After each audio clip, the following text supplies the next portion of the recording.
Apocalipse, capítulo 6. Vamos ler Apocalipse, capítulo 6. Nós vamos ler do versículo 1 até o versículo 8.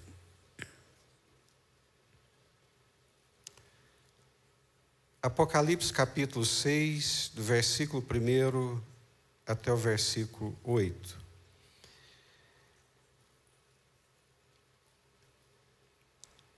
Vi quando o Cordeiro abriu um dos 7 selos e ouvi um dos 4 seres viventes dizendo, como se fosse voz de trovão: Vem! Vi então, e eis um cavalo branco, e o seu cavaleiro com um arco, e foi-lhe dada uma coroa, e ele saiu vencendo e para vencer. Quando abriu o segundo selo, ouvi o segundo ser vivente dizendo, Vem! E saiu outro cavalo vermelho, e ao seu cavaleiro foi-lhe dado tirar a paz da terra, para que os homens se matassem uns aos outros. Também lhe foi dada uma grande espada. Quando abriu o terceiro selo, ouvi o terceiro ser vivente dizendo, Vem! Então vi, e eis um cavalo preto, e o seu cavaleiro com uma balança na mão. E ouvi uma como que voz no meio dos 4 seres viventes, dizendo, uma medida de trigo por 1 denário, 3 medidas de cevada por 1 denário, e não danifiques o azeite e o vinho. Quando o Cordeiro abriu o 4º selo, ouvi a voz do 4º ser vivente dizendo, Vem! E olhei, e eis um cavalo amarelo e o seu cavaleiro, sendo este chamado Morte, e o inferno o estava seguindo, e foi-lhes dada autoridade sobre a 4ª parte da terra, para matar a espada, pela fome, com a mortandade e por meio das feras da terra. Até aqui, vamos orar, pedir a Deus que nos ajude, que nos dê entendimento e compreensão da sua palavra. Senhor, como é bom estarmos aqui reunidos juntamente com os nossos queridos e amados irmãos. Uma única coisa nos trouxe aqui, e foi o Senhor. Nós viemos aqui para nos encontrar com o Senhor, um Deus vivo, que ouve as nossas orações e que fala conosco. E é isso que nós queremos te pedir, Senhor. Fala conosco, fala ao nosso coração, abre os nossos olhos espirituais para que possamos contemplar as verdades da tua palavra. Somos o teu povo aqui na terra, que temos o teu Santo Espírito que anda em nosso meio e temos comunhão com o Senhor e temos ouvido ao Senhor.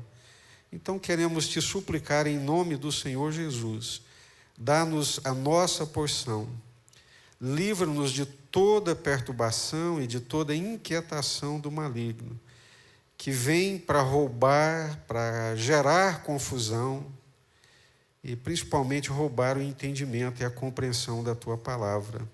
Guarda-nos, dá-nos corações, ouvidos abertos e despertos para recebermos aquilo que o Senhor tem para nós. É a nossa oração em nome do Senhor Jesus. Amém. No capítulo 4 de Apocalipse, que nós já lemos e também já ouvimos aqui, um domingo desses à noite, é quando abre-se uma porta nos céus e o Senhor chama João para que ele venha, para que ele suba até os céus. Esse é o ponto mais crucial de todo o livro do Apocalipse. Tem muita gente que não lê o livro do Apocalipse por medo, outros não leem porque acham que não vão entender, né? Acham que os símbolos e a linguagem simbólica é muito complexa, mas é um dos livros da palavra de Deus, e Deus não é Deus de confusão.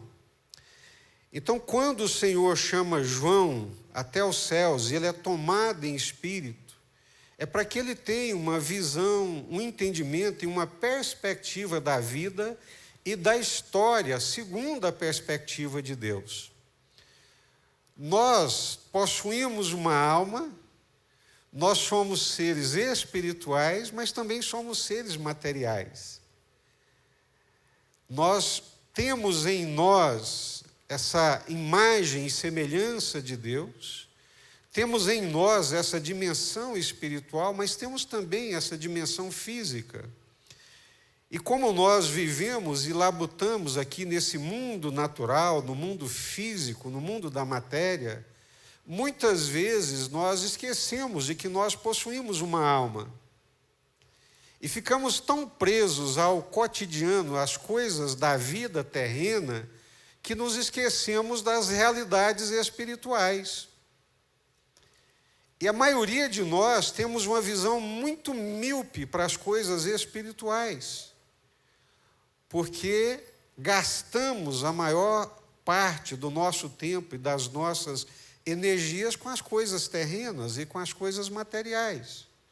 É óbvio que ao dedicar o nosso tempo, a nossa vida, o nosso coração às coisas terrenas, às coisas dessa vida, é óbvio que a nossa mente, a nossa cabeça vai ficar uma mente natural, uma mente terrena, uma mente humana. Mas à medida que nós entendemos que temos essa possibilidade, essa perspectiva espiritual, e é o que o Senhor está fazendo com o apóstolo João, quando abre uma porta nos céus, diz: João, vem aqui para que você veja a história a partir dos céus, a partir da minha perspectiva. Aleluia. É possível, então, nós olharmos para a vida, para todas as dimensões da nossa vida, a partir de uma perspectiva divina, celestial e sobrenatural. E, na verdade, é isso que Deus quer que façamos. É por isso que o apóstolo Paulo diz: olha, buscai as coisas lá do alto, se já ressuscitastes, né? É óbvio que ele está usando no sentido de retórica, porque em Cristo nós já ressuscitamos. Se já ressuscitastes com Cristo, então buscai as coisas lá de cima, lá do alto, de onde Cristo está assentado. Olha que interessante. Ele está dizendo que aquela velha criatura, aquela velha natureza, aquele velho homem morreu. E que nasceu agora um novo homem, que é um novo homem gerado por Deus, gerado pelo Espírito Santo de Deus. E que esse novo homem, ao mesmo tempo que vive nessa terra, a mente dele, o coração dele tem que estar voltado para as coisas celestiais, porque é onde Jesus está e de onde Jesus virá.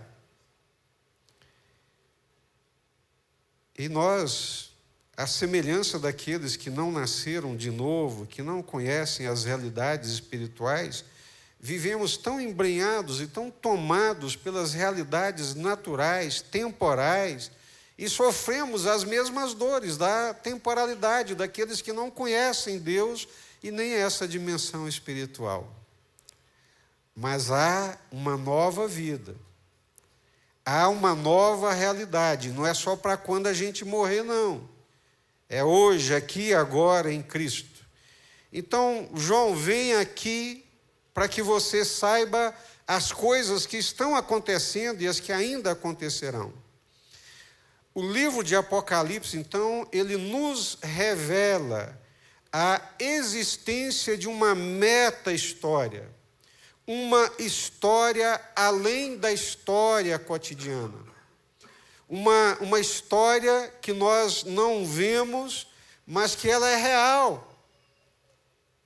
Nós acabamos de ler, domingo próximo passado, no capítulo 5, que ali diante do trono de Deus e diante do Cordeiro havia uma multidão incontável de seres celestiais e de seres angelicais. Daí dizemos que esse mundo é muito mais habitado do que nós imaginamos. Há uma dimensão supranatural, há uma dimensão espiritual, e o livro de Apocalipse é isso, ele descortina essa conexão entre os céus e a terra, revelando essa meta-história, uma história além dessa nossa história cotidiana, de um mundo cósmico, espiritual, habitado por forças espirituais invisíveis, porém reais. A intenção do livro não é catastrófica e muito menos misteriosa, mas principalmente a intenção do livro é mostrar que essa história nossa cotidiana está debaixo do controle de Deus e que ela seguirá o curso que Ele desejar ou o curso desejado e dado por Deus. O Cordeiro de Deus venceu para que a história humana tenha o final desejado por Deus. Aquilo que Deus planejou vai ser plenamente levado a cabo, porque o Cordeiro de Deus, Jesus, veio, morreu, ressuscitou, venceu e triunfou para que essa história siga o curso desejado por Deus. Amém? Glória a Deus. Se você já leu o livro de Apocalipse, você vai encontrar aí o número 7, N vezes, né? Aqui não é nem um exercício de numerologia, pode ficar tranquilo quanto a isso, nem cabala, nada disso, né? Nós não entramos por essas vias, né? O número 7, simbolicamente, ele significa plenitude. É quando Deus conclui toda a sua obra, durante 6 dias, e no 7º, pleno, ele descansa. Então, daí nós entendemos que o número 7 significa plenitude, autoridade plena, sabedoria plena, poder pleno, juízo ou julgamento pleno. Nós começamos a leitura do livro de Apocalipse com 7 igrejas. Por que 7? 7 candeeiros, por que 7 não 8? 7 estrelas, por que 7 não 10? 7 espíritos, não que Deus tenha 7 espíritos, ou que o Espírito de Deus esteja dividido em 7, de forma alguma. Mas quando fala 7 espíritos, é a plenitude do Espírito Santo de Deus, conforme nós encontramos lá em Isaías capítulo 11, é o espírito de conselho, é o espírito de sabedoria, é o espírito de poder, é o espírito de revelação, ou seja, a plenitude do Espírito Santo de Deus traz todas essas coisas. Encontramos aí as 7 tochas, que também é uma referência simbólica ao Espírito Santo de Deus. No capítulo 5, lemos sobre o livro selado com 7 selos, que João chorava muito, porque ninguém podia abrir aquele livro, até que o Cordeiro, que tinha 7 chifres, porque 7, que tinha 7 chifres, 7 olhos, que são os 7 Espíritos de Deus, enviados por toda a terra. Vem e abre e começa a abrir o livro, né? Cada um dos selos daquele livro. Já lhes disse, domingo próximo passado, que o livro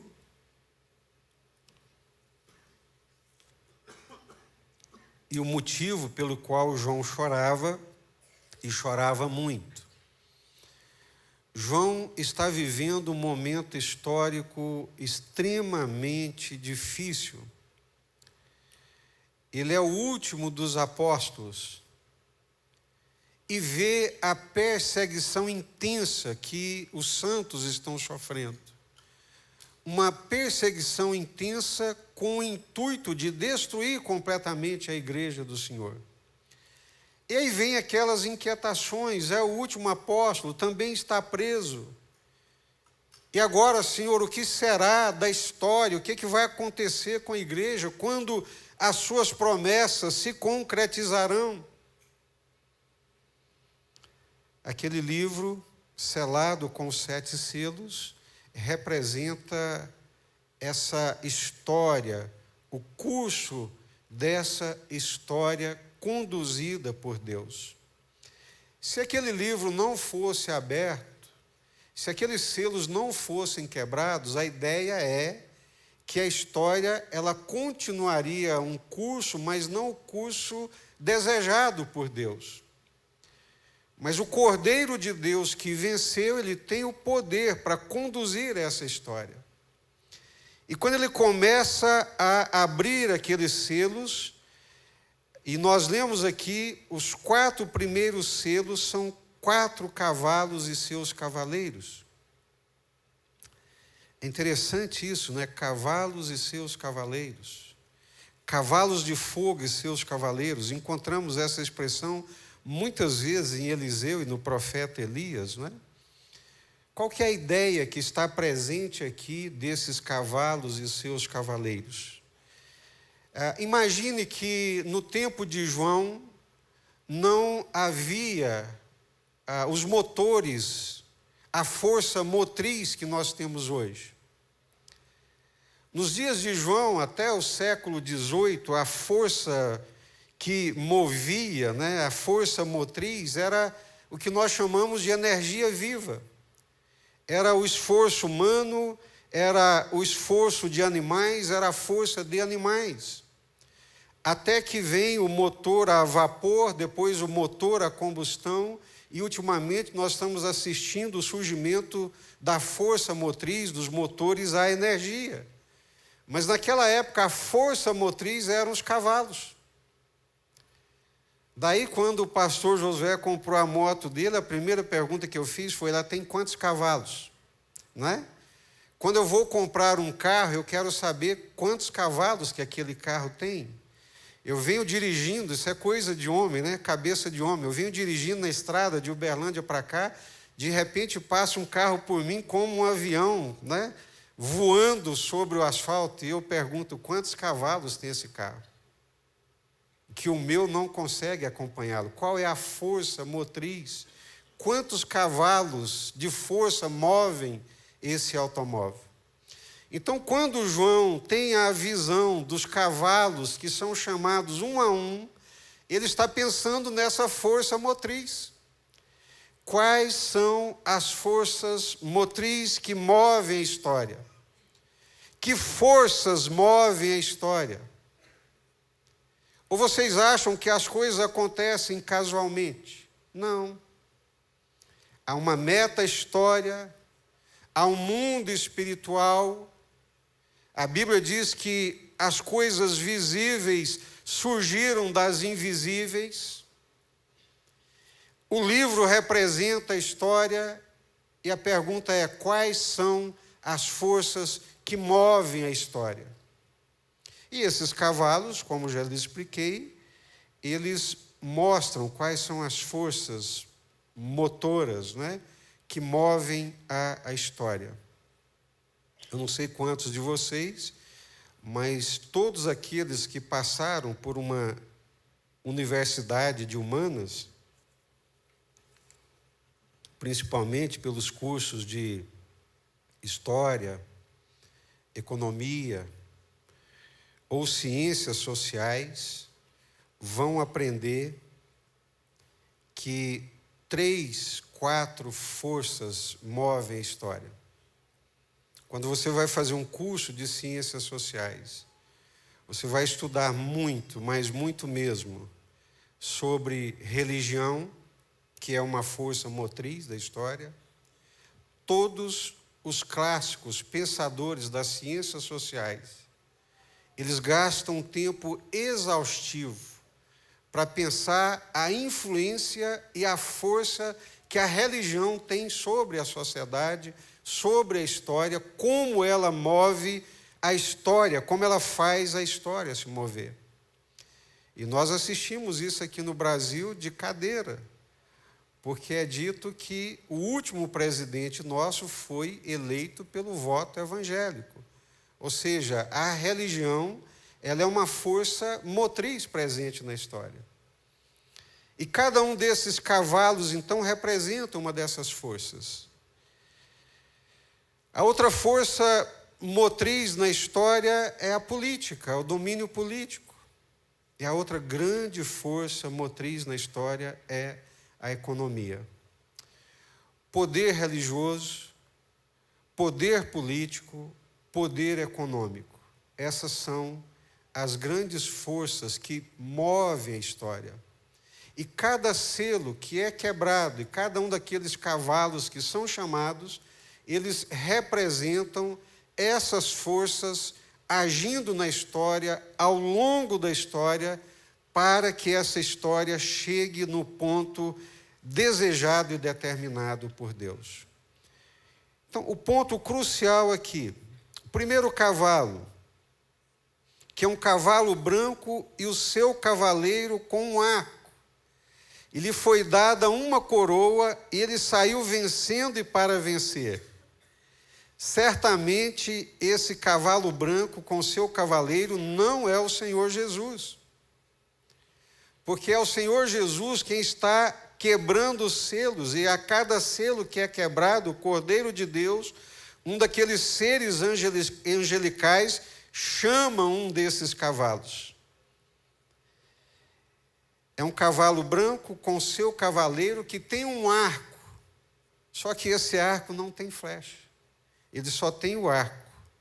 A sua autoridade foi dada, a sua autoridade foi delegada. Li muitos pensadores, né, e comentaristas, e a conclusão que mais me leva a entender aqui é exatamente esse movimento religioso, é o poder religioso que está presente. Quando nós olhamos nos dias de Jesus, quem leva Jesus ao tribunal e à morte é o poder religioso estabelecido em Israel. Quando você lê tanto Max Weber, Durkheim, ou até o próprio Karl Marx, eles vão falar da força que tem na sociedade, nos destinos da sociedade, da história, a religião ou o poder religioso. O segundo selo que é quebrado, o segundo cavalo que é chamado cavalo vermelho, é óbvio que representa a política, o poder político, o poder do Estado, o poder de governo, o poder de domínio. Foi-lhe dado tirar a paz da terra para que os homens se matassem uns aos outros. Também lhe foi dada uma grande espada. Eu já parei algumas vezes, sabe, nesses solilóquios, perguntando à minha alma e perguntando a Deus o que acontece com o ser humano. Porque essa ânsia de domínio, e por que nós assistimos agora em pleno século XXI, nesse movimento, desse tabuleiro de xadrez político, como é que nós assistimos à invasão da Rússia à Ucrânia, que coloca em risco a paz mundial? Invadem a Ucrânia e, a partir dessa invasão, o mundo inteiro começa a ficar alerta, e o mundo inteiro essas forças começam a se mover. Estava lendo e vendo, né, ainda ontem, os Estados Unidos prometendo que vão enviar armas para a Ucrânia de possibilidade de defesa, e que Noruega, Suécia e Finlândia caminham para fazer parte da OTAN. E o Putin com a Rússia ameaça que, se eles entrarem na OTAN, que vai mudar a composição geopolítica da região. Ele ameaça soltar bomba nuclear nessas regiões. Ou seja, o mundo político, do domínio político representado por esse cavalo vermelho. Foi-lhe dado tirar a paz da terra para que os homens se matassem uns aos outros. E também lhe foi dado uma grande espada. Ora, desde quando nós temos entendimento da nossa história humana, é uma história de guerras e de conflitos. Desde as grandes guerras, né, do mundo persa com o mundo grego, o mundo oriental com o mundo ocidental.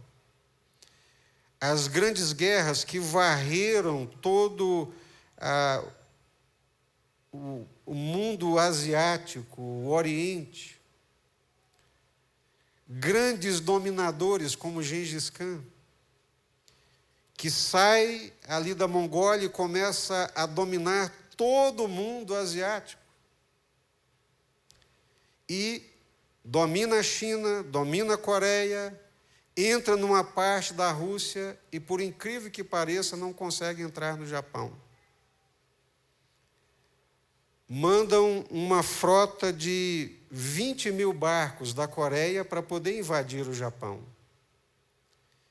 E quando ali chegam, eles haviam construído uma muralha na Baía de Kyoto, os japoneses, e aqueles samurais exterminam toda aquela frota. Não contente, ele manda agora uma frota de 100 mil barcos. E vem um tufão e varre aqueles mares, e toda aquela frota é destruída. E aquele vento, aquele tufão é chamado de kamikaze. Um vento divino, um vento de Deus, uma ação de Deus. Forças que agem, que estão presentes na história, seja no domínio político, seja no domínio religioso, conflitos, e agora vem esse terceiro selo que é quebrado, e aquele ser angelical diz: vem, e vem lá o terceiro cavalo, que é um cavalo preto. Cavalo branco, cavalo vermelho, domínio político, a política, o Estado, o governo dos homens. Terceiro selo, terceiro cavalo, cavalo preto. Um cavalo preto e o seu cavaleiro com uma balança na mão.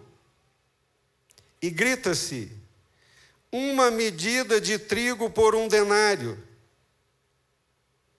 Uma medida de trigo era suficiente, mal suficiente para alimentar uma pessoa. 1 denário correspondia à diária de um trabalhador. Ou seja, o trabalhador teria que trabalhar um dia inteiro por uma medida de trigo. E a sua família? E aqueles que dependem do seu trabalho?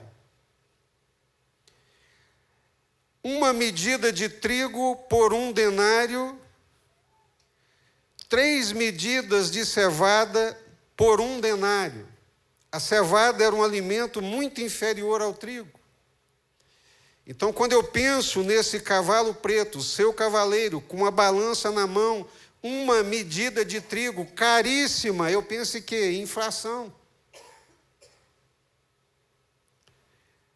Forças que movem o mundo da economia. Inflação. E aí a gente pensa nas coisas extremamente caras, né? Às vezes eu me perguntava a Deus, né, por que o Senhor me levou, me permitiu estudar economia. E uma das coisas que eu mais estudei durante o meu curso de economia foi economia internacional. O poder da moeda, a moeda que é um bem fiduciário, ela não tem em si valor intrínseco, mas ela tem em si valor que é dado. Você pega uma nota de R$100, aquele papel não vale R$100. Mas é dito que ele vale R$100 e nós acreditamos, confiamos e vivemos como se ele valesse R$100. Você pega uma nota de $100, aquele papel não tem nele intrinsecamente $100. Mas que forças fazem nós cremos que aquilo vale $100 e vale na nossa cabeça e vale na economia? É uma força, é um poder. Aí vem, nos dias atuais, esse mundo globalizado, o mundo da globalização, onde pouquíssimas pessoas controlam toda a economia mundial. As grandes corporações. Nós falamos em livre iniciativa, em livre concorrência, mas é uma grande ilusão. A economia ela é dominada por oligopólios, por monopólios, por oligopsônios, monopsônios, ou seja, pouquíssimas pessoas determinam os destinos do mundo econômico. Recebemos agora mesmo, né, no Brasil, um desses que controla o mundo, né, através das mídias sociais. E ele é recebido com mais pompa e com poder que chefes de Estado não possuem. A economia hoje, ela elege e depõe governos. Governos são eleitos se a economia estiver bem.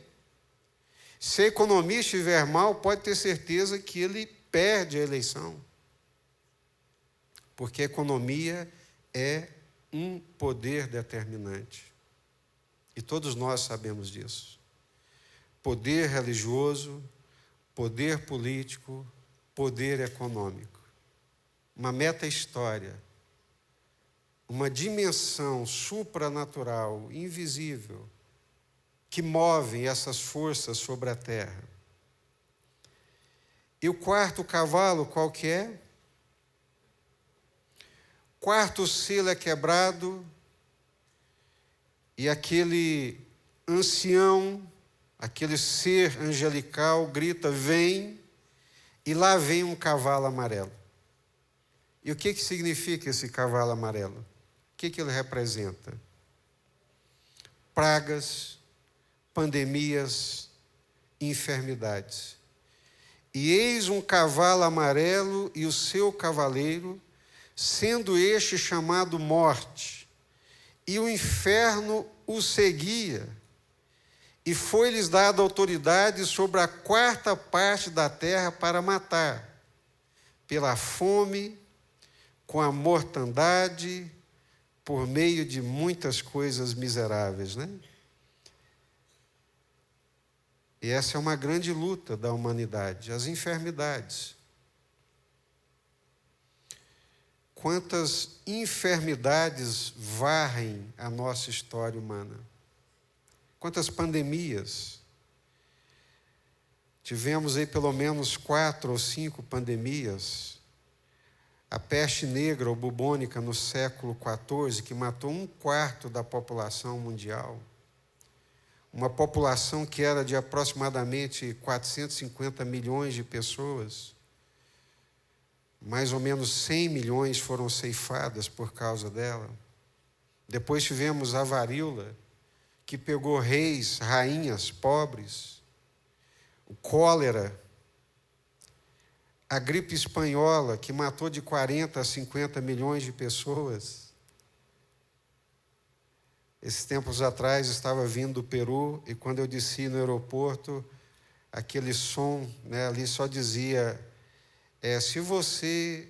Isso era 2006, 2008. Se você está sentindo febre, se você está tossindo, se você está sentindo isso, aquilo, outro, você pode estar com H1N1. Procure uma autoridade aí no aeroporto, tererê, tarará. Passou. A famosa H1N1, ou gripe suína, né? Uma variante da influenza. Agora, estamos aí com o coronavírus, que passa, não passa. E quantas pessoas foram ceifadas, quantas pessoas morreram. Todas essas forças cósmicas que espalham essas mazelas e dores sobre a humanidade, elas estão debaixo do controle de Deus. Essas forças são invisíveis, poderosas, movimentam a história, mas elas fazem a história se movimentarem de acordo com a vontade de Deus. Guarde isso. Poder religioso, poder econômico, poder político. O livro de Apocalipse, o seu desfecho final, é entre as hostes do Senhor Jesus, o Cordeiro de Deus, o Messias de Deus, contra as hostes infernais, não é, do anticristo. Um homem, porque ante significa tanto contra quanto aquele que imita. Assim como Jesus é a encarnação de Deus, esse homem vai ser a encarnação do diabo e ele vai deter o poder religioso, o poder político e o poder econômico. Nós caminhamos para uma moeda única, desde a Segunda Guerra Mundial, quando tivemos os conselhos de Bretton Woods e desembocamos no FMI, no Fundo Monetário Internacional, e sempre nessa perspectiva de um poder econômico, de um poder político e de um poder religioso, baixo o controle de um único governo, de uma única pessoa. Boa parte dos pensadores que interpretam o Apocalipse creem que o capítulo 6 até o capítulo 19 referem-se ao que nós chamamos de grande tribulação, que seriam 7 anos divididos em 2 períodos de 3 anos e meio. Alguns acreditam que a igreja não passará por essa tribulação. Embora não tenha nada na Bíblia que diga isso, mas por inferência, Noé não sofreu o juízo. Ló não sofreu o juízo de Deus. Mas lembrem-se, Israel sofreu. Israel não foi isento do juízo de Deus. O apóstolo Pedro diz que o juízo de Deus começa pela sua própria casa. Então caminhamos e temos caminhado baixo esses movimentos que acontecem na história, caminhando para um desfecho determinado pelo próprio Senhor, pelo próprio Deus, né? É isso, queridos. A história é a história de Deus. E há forças, sim, que movem essa história. Mas todas elas, vocês viram que elas saem desse livro, desses selos que são quebrados pelo Cordeiro de Deus, que é Jesus. Ou seja, a história, ela está debaixo do controle de Deus. E ela vai chegar onde Deus quer que ela chegue. Deus é o Senhor e nunca perdeu o controle e o domínio da história. Eu me lembro do apóstolo Paulo escrevendo a sua segunda carta a Timóteo. Ele estava sofrendo perseguições com alguns camaradas que vinham fazendo muito mal à obra de Deus. Hereges que destruíam a obra de Deus, dizendo que a ressurreição já tinha acontecido, e uma confusão terrível. Aí o apóstolo Paulo diz: olha, o firme fundamento de Deus continua tendo este selo: o Senhor conhece os seus.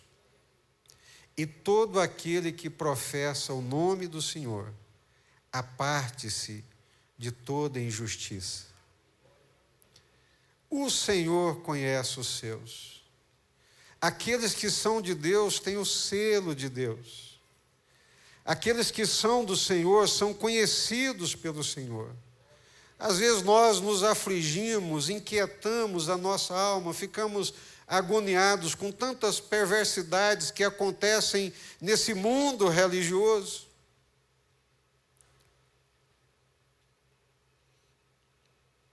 Mas o firme fundamento de Deus tem este selo: o Senhor conhece os seus.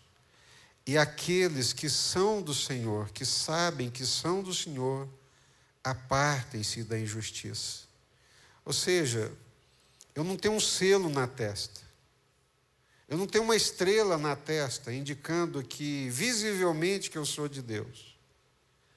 Mas dá para saber se eu sou de Deus ou não. É pela relação que eu vivo com a justiça, com a iniquidade, com a santidade. Aqueles que são de Deus, têm o selo de Deus, pertencem a Deus e vivem nesse mundo uma vida santa e piedosa para a glória de Deus. Amém? Vamos orar? Vamos ficar.